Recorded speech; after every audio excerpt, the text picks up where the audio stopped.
Because there is so much to say, because there is so much to unpack, it's hard to know exactly where to start in a gambling video, an addiction video, a video linked with more than one league, a video linked with 5, 6, 10 different cultures, and a video which really doesn't have all of the facts yet. And that's partly why I wanted to make the video in the first place. Sandro Tonali is facing quite a big challenge in his life at this point. And to me, I think there's a lot to unpack around that. Welcome back to the Lawrence McKenna channel. If you haven't already subscribed, this probably isn't the video where I'm going to encourage you to do so. But if you like talking about football, if you like talking about the culture that surrounds football, you're more than welcome to press it at the end of the video. Nicolo Zaniolo, and, of Aston Villa by the way, and Nicolo Fagiolo, and Sandro Tonali, and other football players, potentially up to 40, maybe even more players in Serie A, face charges of gambling, but also illegally gambling on football. And these things seem to have deep roots within certain cultures. And they also seem to have deep hidden roots within certain cultures, which is why unpacking part of this is so difficult. What we're being presented with are the facts that we currently know, the things that have currently been unearthed in the case. And sometimes some of those facts can even be obfuscated, can sometimes be covered up, re-angled to make it look as if something else is really happening. And this isn't the first time that gambling has affected sport in general, and this certainly isn't the time that gambling has affected Italian football. In fact, there have been scandals before in Italian football based around gambling. And in fact, I wouldn't even be surprised if there were gambling issues within every league around the world, even the ones with the cleanest of records. In fact, even players within the Premier League have found their own issues with gambling, even if it wasn't at the very top level. And we'll get back to that in a second. Before we go into any more of this, I just want to say there is a lot of sympathy out there for anyone who is addicted to, well, anything. Any vice within life is obviously a struggle that I don't want to see people struggle with. And you don't want to see people have to go through that. You don't want to see them go through that or the people around them go through that. You don't want to see some of the loss and some of the impacts of gambling and the actual gambling and the impact on the person itself. So it's worth just flagging that at the top. And I have great sympathy for you if you have been affected by some of the issues that surround gambling. But gambling it's a part of the world that we live in, at least in the West. There are other countries where gambling really isn't a part of life. That is sometimes a religious issue, a religious decision. Sometimes it's a cultural decision. And sometimes it's just because, well, those things are underground and we don't really see them in the first place. But at least in the UK, at least in Europe, gambling has been normal for a very long time now. And, it's been a part of life that people have been able to exploit. When you are dealing with people's judgment, when you're dealing with people being able to take a chance on something, you can change people's mentality on a macro level and also on a micro level. And people at the very top, or even in the middle, or even at the bottom, can be influenced by, well, the gains that you potentially get, but also some of the losses. And that's part of the issue here is we don't quite know what influence Sandro Tonali and some of his colleagues and some of the people just generally in Italian football have been subject to. We don't know if part of this is to cover up for other people who have done illegal things and are now getting out. Some of the companies who they allegedly gambled through are now not there anymore. The websites don't exist. I've tried to go to some of these sites and you just can't find them. I mean, you can find where they used to be. You can find the bare bones of what used to be a website. You can find, URLs and all those kind of things, but realistically, they're gone. Some of those people have packed up and left. The circus has left town. So some of the people who are now reaping the consequences of those things are pretty much being left high and dry. And realistically, well, how honest are people really going to be? In sport in general, we know that there are a lot of things covered up. We know that the personal lives of these huge assets of the players are often covered up because, first of all, a lot of it isn't our business. Gambling is very much our business. And if Sandro Tonali is found guilty of gambling on games that he was involved in, which at the moment I'm not really sure that is a charge, there are games that he's allegedly not involved in, but was part of the team, but not part of the squad for. So that is certainly something that is, that's just a hard and fast rule in football. You don't gamble on those things. And then outside of that, again, are we getting into another level of morality here where realistically, who are we to judge people who we hold in very high esteem, but also then to say, well, you know, and like, but almost similar to what Paul Merson said, actually,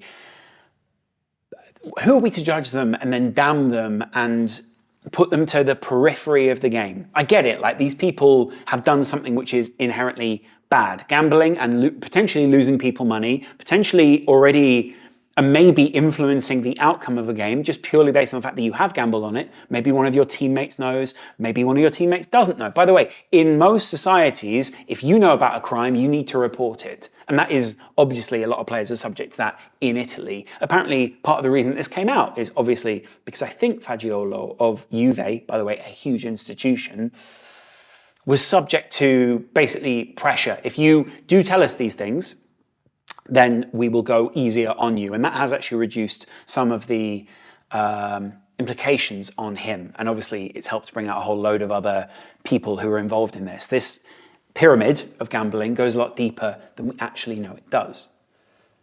And believe me, we kind of knew this was there anyway in the first place. So partially why people are so shocked about this, why this is so sensational, I'm not quite sure yet. Like, I mean, I am sure, and it's partly because, well, we can go into it now, right? One thing I want to say at this point is, and it's similar to anyone else who does wrong within the game, we don't know who's done wrong and who's done right, but if at this point there are people who have played on the field, who have bet on their own games, who have bet on the outcome of their own games, weirdly, like, I do find it a little bit unusual, by the way, sometimes that if you do bet on the outcome of your own game and you are betting to win, which is obviously the goal of the players, unless, of course, the manager's told them to draw, but that would be a really unusual way of being competitive within the game. But you kind of get my point here, like, gambling on yourself to win, it's like, yeah. I'm not saying that's therefore right, but you get what I'm saying. The privilege of just playing in this game in the first place, the money that affords you, the opportunities that affords you, if you play it right, is so big that is, I think, another layer to this as to why people get so outraged by big football players gambling, why big profiles and people in such privileged positions gambling. Not that I'm judging those people, but it becomes quite problematic because you go, okay, there is already billions being made in this game and you're getting quite a nice share of that in your wages and, you know, through brand deals and through being involved with big names and institutions that possibly are helping you cover it up at this point, or possibly helping you deal with it, or possibly helping in a PR sense. I'm not saying anyone's covering anything up, but you get what I'm saying. That level of privilege is important. And if that's being exploited by institutions in the Italian game, or players in the Italian game, or just individuals, that is hugely problematic. Because it undermines the sporting integrity of everything that the club is allegedly doing to go out there and win a game, which is what people are ultimately then, as fans going to games who are being let down by these kind of things, investing in. They're investing, it's not money, like it's not all about the gambling here. Like obviously the easy equivalency here is to go, well, players gamble, people gamble, the players that gamble are impacting the people that gamble. They're also impacting just normal fans who want to go to a game. They're also just impacting people who will be just emotionally invested in Newcastle, AC Milan, any of these things. I think we're getting to an interesting time in psychology here in society where we kind of can begin to actually map the way the brain works, begin to understand how people get addicted to things properly, not just speculation. Although it's all speculation, but you get my point. And that leads us to points where now, especially within crime and within society, blame can begin to be apportioned. I think from here, we're going to see a lot of people suing a lot of people. We're going to see a lot of people trying to protect their valuable assets, say a Tonali or someone like that. And we're going to see what really matters to a lot of these people at this point. Is it values of the game? Is it all those kind of things? Or is it the dollar? Tonali was forced out of a side door by AC Milan to Newcastle United, a team that they knew would pay, a team that they knew had a need, a team that they knew probably was a little naive in terms of the transfer market and was also looking for good deals. Do you know why? Because of the financial fair play, which have forced them into a position to have to go into this level of the market. 55 million isn't realistically a lot of money for someone like Sandro Tonali. And weirdly, like, people don't seem all that sympathetic to, well, first of all, Newcastle, but also PIF, Public Investment Fund, because well, people kind of like to see the big boys trip up, right? But that's what must be frustrating here, right? Like, I'm sympathetic to Newcastle fans. I'm sympathetic to someone like Eddie Howe. I'm sympathetic to the teammates of Tonali who are impacted by this. The impacts of this go way, way further than we had probably originally thought. When you see the thing, you go, oh, well, that guy will get a ban, then he'll sit out of the game. Then, we'll probably just completely paper over it because we need business deals to keep going. Like, Serie A faces a very big PR issue here. The Premier League also faces a PR issue. I think a lot of leagues that are involved in this face a big PR issue. We don't know how deep the gambling goes. We don't know exactly the games that were gambled on yet. We know some of them. We obviously also know this came out during the international break because Tonali was back in Italy, because all these players are suddenly in positions where they can't be protected by a big institute like Juve, or a big institute like Newcastle, or a big institute like the Premier League and Aston Villa. Not that I think any of those would try to protect, but obviously they've got interests. I think that's what we're not... Broadly, I've not really seen it acknowledged yet. Like, obviously, these players are treated as assets that are passed from one area to another, that are passed from one entity to another, and those entities are trying to achieve maximal football output, right? This now screws Newcastle's season. Newcastle could have invested that could have gone to Barrera, that could have gone to Inter Milan, it could have gone to any other Italian side, it could have gone to another Premier League team. That money which was filtering down through the game, and that Newcastle had to be very careful with because they are being monitored very closely by a lot of other big sides right now, basically screws their entire transfer plan. Like, we don't know if he's going to get 1 year, 3 years. We don't know if he might get a suspended, I don't want to say sentence, but like a suspended fine and suspension. A suspended suspension, does that even work? But what we do know is that at the moment, football still feels very comfortable, even though it is slowly edging gambling out of the game, to advertise gambling not only in the UK, but in other places around the world as well, to pair up with certain big influencers in certain countries. I mean, literally, we saw influencer boxing on the weekend where some of those people involved, and we talk about Drake's bets, we talk about all these kind of things. Some of the people involved in these kind of things, it goes further than football, is what I guess I'm saying. And there is a cultural aspect to this which I imagine there are a lot of people in certain cultures going, well, we told you not to gamble. We told you not to speculate on the future because you will not know what the future brings. But that is also part of the temptation of it, right? And I get it. Like, of course, I would be frustrated if a Liverpool player was caught gambling or whatever. That's also partly why I believe certain managers go for certain profiles of players, right? Like Jurgen Klopp particularly seems to like religious players. Not that Sandro Tonali is not religious, not that Fagiolo is not religious, not that Zaniolo is not religious, but that they tend to profile these players in a fairly in-depth way. And looking at AC Milan, looking back, you kind of go, yeah, why didn't you smell a rat there? Why didn't you go, why are you forcing this young guy out? If you need to cash in and get money, which is what AC Milan claimed at the time, then why are you selling one of your best young assets who wants to be at the club when you have so many other assets that you could sell, when you have so many other people that you could move on from the club? Now, there'll be AC Milan fans who have a very convincing response for this.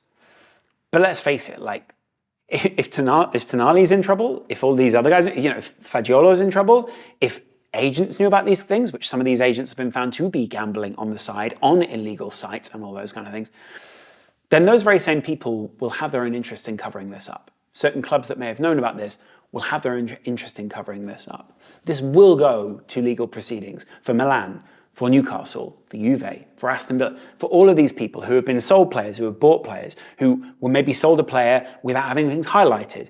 If AC Milan knew about it, they should have probably flagged it before the sale. But you do sell as seen, and if you buy as seen, similar to an ACL or, the mind and the addiction of gambling could be, I don't think it will be, but could be considered to be something that you just have to do your in-depth analysis on. Maybe this is going to change Premier League contracts. Maybe this is going to change agreements in football at the moment. But what I do think overall is that these footballers are subject to and are often blamed for a culture which encourages gambling in the first place, which is complicit with a gambling culture. Gambling has always been something that has been seen as inherently part of British culture, right? People love the Reddies, they love horses, they love all the, boxing on the weekend, they love going and betting on the football. I've enjoyed betting on football. I promoted gambling in the game, and I can't ever say that I particularly felt guilty about those things. There have been times where I've questioned the moral fabric of what is going on overall in the game, and there have been times where I've questioned myself. I can't say that I questioned it in that moment and went, hey, am I implicitly doing something wrong in promoting gambling? But in promoting gambling to, say, a gambling addict, or in promoting gambling to, people who are subject to, outside influences, which may make their lives more difficult. I've always wondered about that, and I've always struggled with that idea, because there are moments where you work with a big company that go, hey, we need you to push this more. And there have been times where I've pushed back on that. There have been times where I've said, I actually don't feel comfortable doing that. I don't feel comfortable telling people, go and look at this, because this is a bet that the company can probably make some profit on. Those are, I think, difficult conversations to have, and they aren't necessarily explicit conversations, which, someone's come to me and gone, go and pressure people because they're definitely going to lose this. What I'm saying is, those gambling companies know how to work the market, should we say. They know what promotion does to get people to gamble. They know what to promote to get people to gamble. But there are also people who have perfectly healthy lives and aren't gambling addicts. Some people are probably functioning gambling addicts, and we wouldn't even know. Some people speak about gambling a lot because it's good content. It's really interesting to try to predict the future. It's really interesting to say, we think this is going to happen. And you know what? If you also think that, you can gamble. You can put money on it, and my expert eye says, hey, this could work. So what I'm saying is, there is a much deeper rooted problem here than just the Italians gambling in football. There are other big institutional issues, and I think there is somewhat of a reckoning coming financially in European football. I'll put out another video on that later in the week, probably early next week, about the financial future of European football, about why people are still pressuring for a Super League, about why certain clubs and certain, should we say, people with interest in the game, so people who want to set up their own Super League, people who want to benefit financially more than they already do, are trying to push for these kind of things, are trying to find a way to basically have as little regulation in the game as possible, or at least if they do have regulation, that they set those regulations. And therefore, some things don't even need to be regulated. Now, obviously, they'll be subject to the UK law. I think that's really important. In the UK, we are trying to phase gambling out of the game, and I'd imagine they're also trying to phase gambling out of other elements of the game. But let's not pretend like gambling is the only issue here. There are other things that I think have been questionable in the past as well. Cryptocurrencies, NFTs, all these kind of things. A lot of the value of those things, I think, because it's obviously all speculating on a market, has significantly dropped since. And that's problematic. I think that those things come, people know who they can push them to, right? But I feel that one thing that, and part of the obfuscation of the whole situation, I found the word in the end, I think I did, is that very often it's, and I'm not saying that Tonali is not addicted, I'm not saying that Giolo is not addicted, I'm not saying Zaniolo is not addicted, I'm not saying there are plenty of players who probably aren't addicted.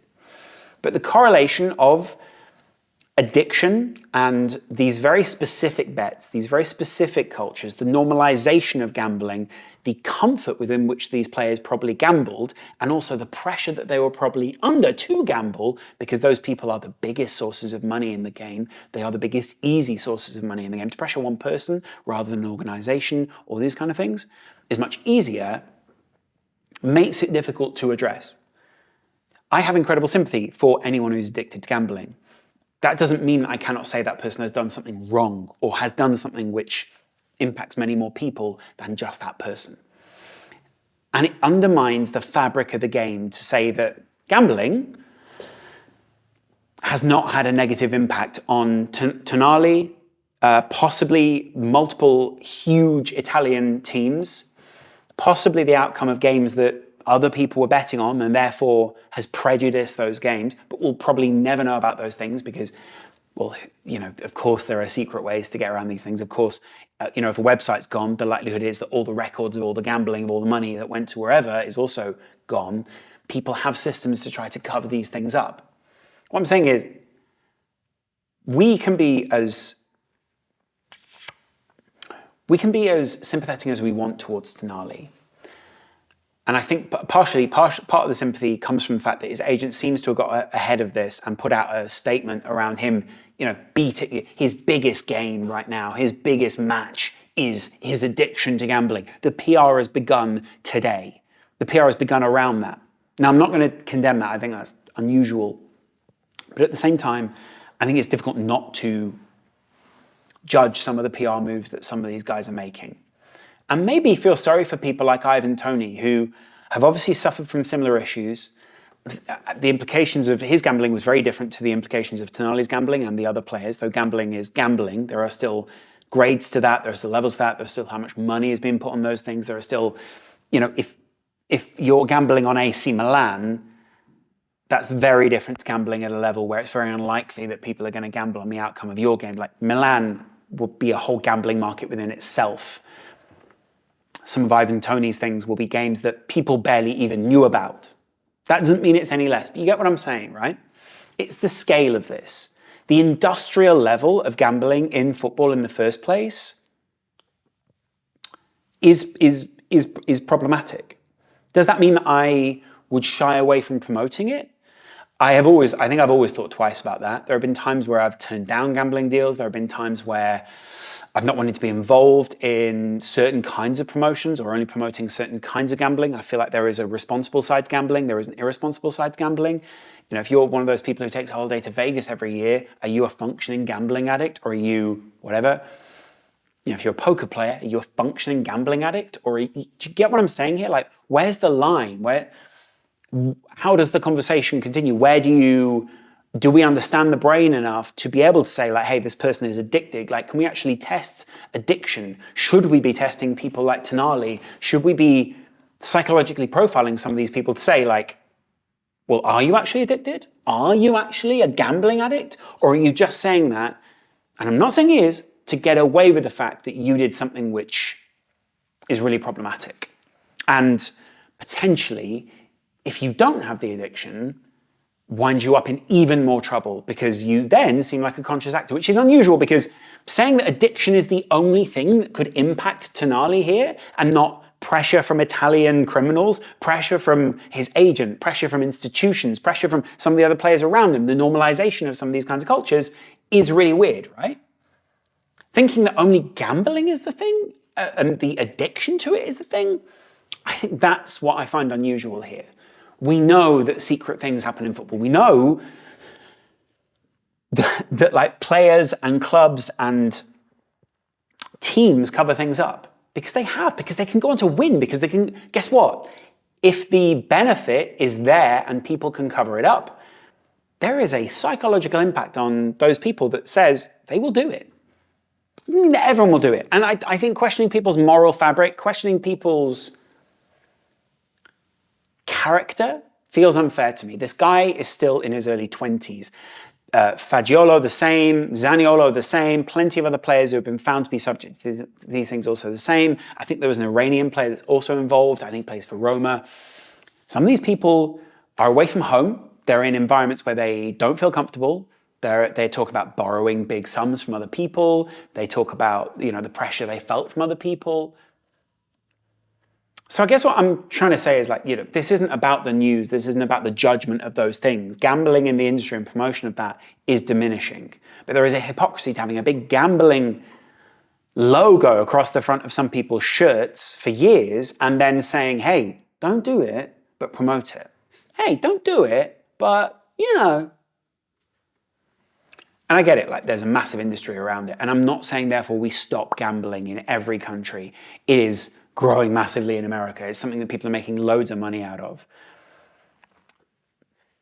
The problem is with something that's psychological, something that's subjective, something that, as Tonali is proving, you can't really quantify what the impact of all marketing is. You can quantify how many people went to something, you can see how many people wanted to buy something, how many people actually gambled, all those kind of things. But you can't quantify on a micro level, like the impact on those people. How scared someone was if they didn't gamble with someone who knew their family, with someone who worked for them on a daily basis. Like, there are plenty of other impacts, I think, here that we're not really discussing.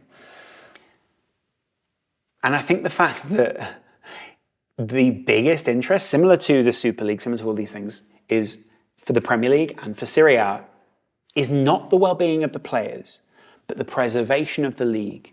Not the well-being of the individual, but the well-being and the jobs of the masses, the jobs of the clubs, the jobs of the other players around them. I don't think that's a bad thing. But what I do think is pushing someone to the periphery of a society, be that through separating them from what they love doing, separating them from what they did very well, separating them from what they do well, and separating them from the people who can help them, which is what a Juventus should be doing, which is what a Newcastle should be doing, is probably an unhealthy way of dealing with it. It is ironic that the owners of Newcastle United have such close links to a culture which shuns religion. And possibly some of the culture at Newcastle United has been influenced by the want to be honourable, or at least appear to be honourable. The want to be, mixing it with the big boys. But we all know you go through a little hazing when you get to the top. You go through a little initiation when you get to the top. And you can't help but feel, and this is not based on anything, but you can't help but feel that the naivety of Newcastle United here and the prowess of some other people in the game is about to have a massive impact on Newcastle United's season. Because guess what? That part of the pitch is a huge part of Eddie Howe's game. That part of the pitch is a huge part of the way that Newcastle United play. Maybe this is a job for another midfielder in there. Maybe there's an Anderson who can step up. Maybe there is, maybe Newcastle looking for an emergency transfer in January. Maybe the Premier League needs to look at what happens if someone commits crime or someone is found guilty of something and it's not Newcastle United's fault. It's a previous misdemeanor that they couldn't impact and wouldn't have known about because of crime. I'll be interested to know what the protocol is there. Anyway, let me know what you guys think in the comments below. If you've been personally impacted by this, then I will try to put a link. I will put a link in the description to something really important for you to go and take a look at. Let's keep the conversation open. I'd be interested in what your thoughts are, how you think we should deal with this in the game. We tend to remove people because they have such privilege of playing at this level. I think that's the thing I really should say there. The privilege is a huge one. And we just shun them. That doesn't feel good to me. It doesn't feel right. Anyway, it's nice to chat to you guys. I hope you're having a good day, and I will chat to you in a little while. Much love.